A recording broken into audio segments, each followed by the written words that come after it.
Ya bisa saja kalau memang itu kehendak dari masyarakat. Ancaman hukuman maksimalnya adalah seumur hidup. Karena sebagaimana yang kami sampaikan di pembukaan, keselamatan masyarakat merupakan hukum tertinggi. Sebelum kita lanjut, jangan lupa untuk subscribe dan aktifkan lonceng notifikasinya agar Anda yang pertama mendapatkan informasi terbaru dari Metropolitik. Yang mana pemberatannya sampai pada pidana mati. Mengapa demikian? Karena menurut hemat saya, ada paling tidak 2 alasan pemberat bagi kedua orang ini. Yang pertama, mereka melakukan kejahatan itu dalam keadaan darurat. Dalam konteks ini adalah COVID-19. Dan yang kedua, mereka melakukan kejahatan itu dalam jabatan. Masih disangkakan dengan pasal tindak pidana suap, yaitu pasal 11 dan pasal 12, yang mana kedua pasal tersebut tidak mengakomodir hukuman mati. Permintaan untuk menerapkan hukuman mati bagi pelaku korupsi di masa pandemi COVID-19 kembali menggema. Wacana ini dilontarkan oleh Wakil Menteri Hukum dan Hak Asasi Manusia atau Wamenkumham, Edward Omar Syarif Harij. Hal itu disampaikan saat menjadi pembicara dalam seminar nasional bertajuk Telaah Kritis terhadap Arah Pembentukan dan Penegakan Hukum di Masa Pandemi yang ditayangkan secara daring di akun YouTube kanal Pengetahuan FH UGM Selasa 16 Februari 2021. Edward mengatakan, 2 menteri yang diduga melakukan korupsi di masa pandemi COVID-19, yaitu mantan Menteri Kelautan dan Perikanan Edi Prabowo dan mantan Menteri Sosial Juliari P. Batubara layak dihukum mati. Menurutnya, ada 2 alasan pemberat yang membuat kedua mantan menteri tersangka tindak pidana korupsi layak dituntut pidana mati. Pertama, mereka melakukan kejahatan itu dalam keadaan darurat COVID-19.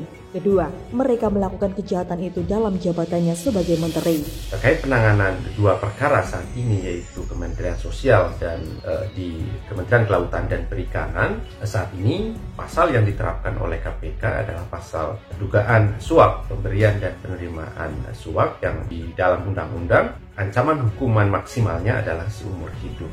Wacana ini disambut langsung oleh Komisi Pemberantasan Korupsi atau KPK. Pihaknya tak menutup kemungkinan menjerat 2 mantan Menteri Kabinet Jokowi Ma'ruf Amin yang terseret kasus suap dengan pasal 2 ayat 2 Undang-Undang Nomor 31 Tahun 1999 tentang tindak pidana korupsi atau Tipikor. PLT juru bicara KPK, Ali Fikri mengatakan, tim penyidik lembaga anti rasuah membuka kemungkinan mengembangkan kasus yang menjerat Juliari dan Edi. Bahkan, keduanya juga bisa dijerat dengan Undang-Undang Tindak Pidana Pencucian Uang atau TPPU, sepanjang ditemukan alat bukti yang mencukupi. Untuk itu, dalam menuntut terdakwa kasus korupsi dengan pidana mati, tim penuntut umum harus bisa membuktikan seluruh unsur yang ada dalam pasal 2 Undang-Undang Tipikor tersebut. Yang menyeret Edi Prabowo ataupun Juliari Batubara itu adalah korupsi yang sangat keji karena dilakukan di tengah pandemi COVID-19, di tengah kemerosotan ekonomi dan kesehatan masyarakat. Akan tetapi masih disangkakan dengan pasal tindak pidana suap, yaitu pasal 11 dan pasal 12, yang mana kedua pasal tersebut tidak mengakomodir hukuman mati. Akan tetapi, hal itu ditanggapi kurang tepat oleh Indonesia Corruption Watch atau ICW. Menurut peneliti ICW Kurnia Ramadana, keinginan masyarakat termasuk Wamenkumham agar Juliari dan Edi dihukum mati lantaran melakukan tindak pidana korupsi di tengah kondisi ekonomi negara maupun masyarakat sedang merosot tajam akibat pandemi COVID-19. Meski demikian, ICW berpandangan tuntutan mati belum tentu memberikan efek jerat terhadap para koruptor.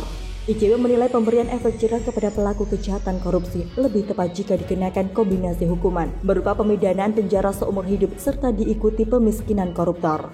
Dia menyarankan koruptor tidak dihukum mati sebab belum ada bukti hukuman mati untuk pelaku rasuah berhasil menurunkan tindak korupsi. Untuk itu, ICW mengingatkan Komisi Pemberantasan Korupsi atau KPK agar tidak sembarangan menggunakan hukuman mati untuk menentukan nasib seseorang. ICW meminta KPK berani mengembangkannya dan menjerat pelaku lainnya. ICW juga meminta KPK untuk berani memanggil beberapa pihak yang berpotensi kuat menjadi saksi dan memberikan keterangan signifikan dalam proses penyidikan dan penuntutan.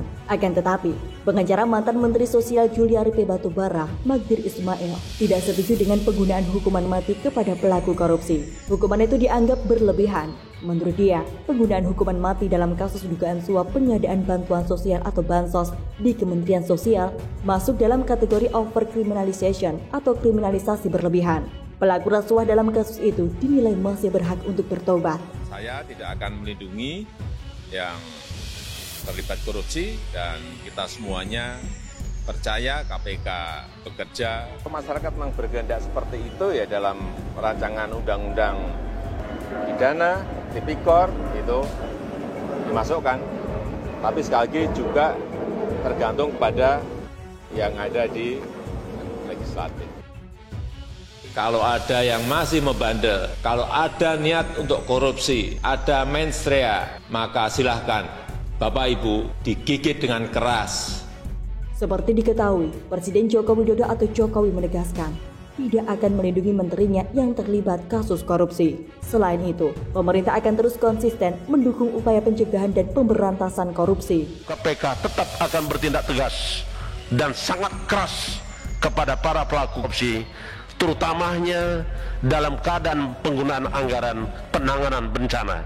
Sementara itu, jauh-jauh hari KPK telah mengingatkan pejabat untuk tidak korupsi dana COVID-19. Ketua KPK Firly Bahuri bahkan pernah mengancam akan menerapkan hukuman mati bagi koruptor dana bansos. Hal ini disampaikan Firly dalam RDP dengan Komisi 3 DPR RI 29 April 2020. Hingga kini, KPK akan terus mengembangkan kasus dugaan suap terkait bantuan sosial atau bansos COVID-19. KPK akan terus bekerja dengan melakukan pemeriksaan saksi yang diduga mengetahui rangkaian peristiwa perkara sehingga menjadi lebih terang dugaan perbuatan para tersangka dalam perkara tersebut. Sebagai masyarakat kita berharap KPK akan memberantas para koruptor untuk mengedepankan prinsip tidak pandang bulu dan lebih transparan terbuka luas ke publik di muka persidangan.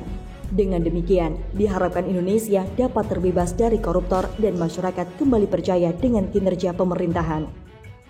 Semoga informasi ini bermanfaat. Silahkan tinggalkan pendapat Anda di kolom komentar, like dan share video ini. Terima kasih. Kenapa kami lakukan? Karena sebagaimana yang kami sampaikan di pembukaan, Salus Populi Suprema Lex Esto, keselamatan masyarakat merupakan hukum tertinggi.